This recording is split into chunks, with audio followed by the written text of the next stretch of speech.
I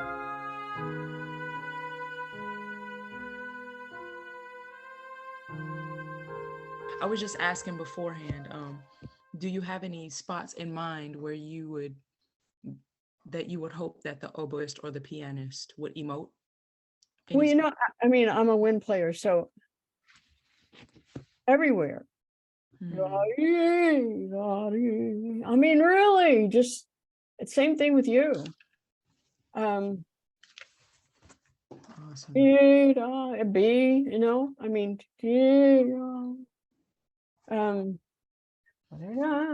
well, I want more Brahms and Tchaikovsky than I want Mozart here and Handel and Bach. Okay.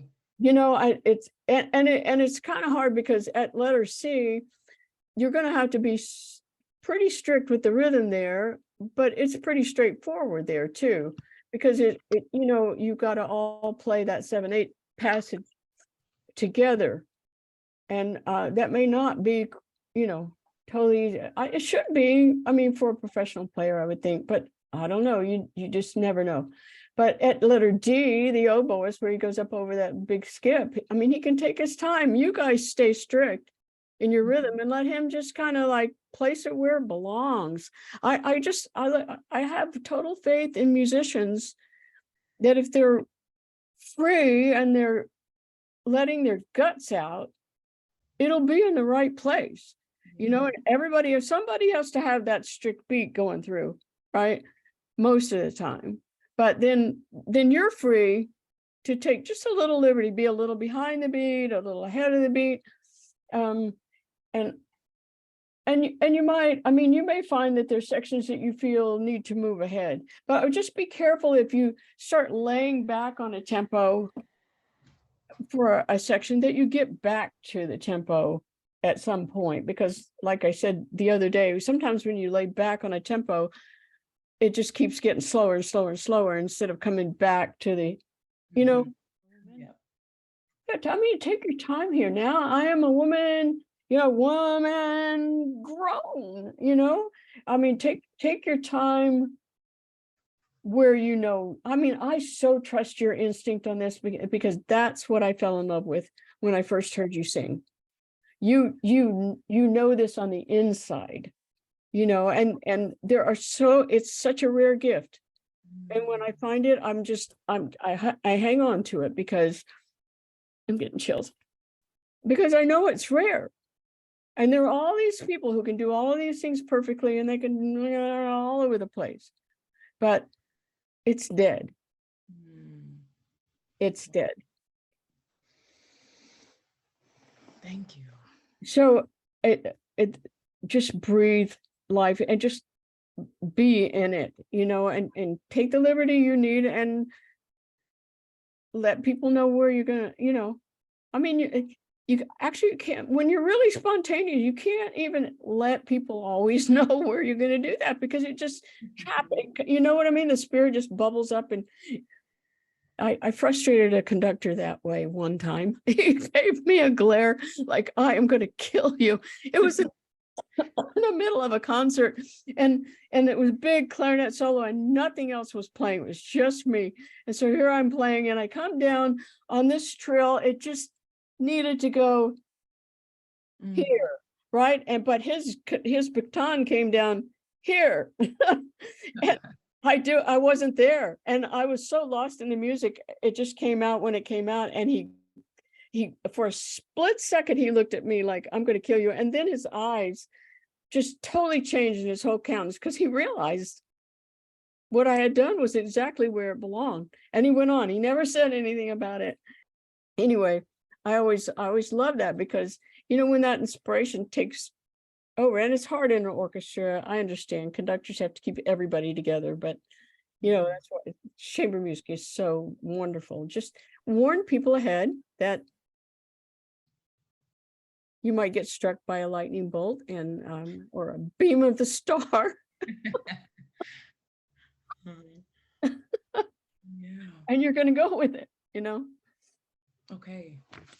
I love that. I love that you are okay with giving us the freedom to just take the song emotionally where we're moved to go.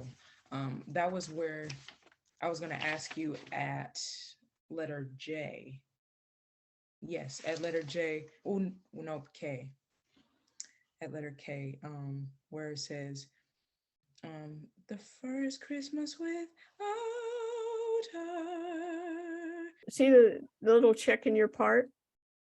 Right before the F on bar 93?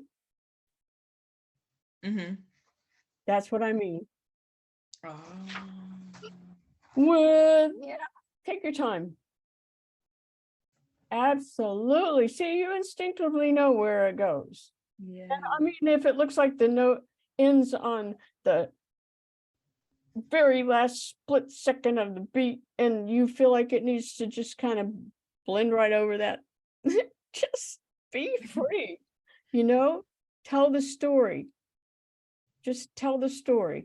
And this part, I walked far on lonely trails. You may want to set that 7/8 rhythm up, but then make sure that part doesn't drag, because here you're telling the story and you're kind of bringing them along, and you know what I mean. Here you can stay pretty close to the beat, but you can do a little bit of fumoso, just a little, and make sure you come back. Oh, yes. Okay.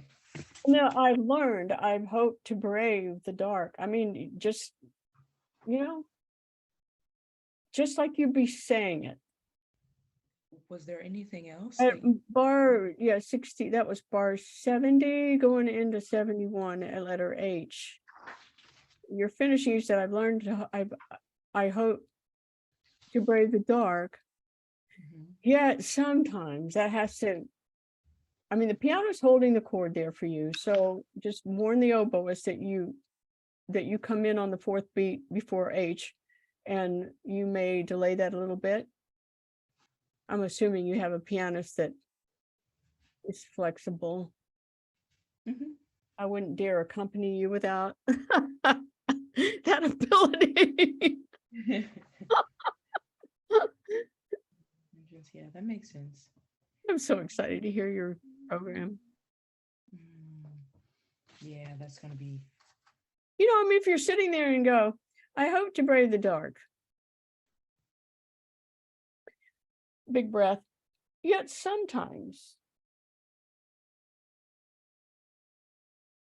I mean, how would you say that if you were sitting there in the kitchen, lights out, in the middle of the night?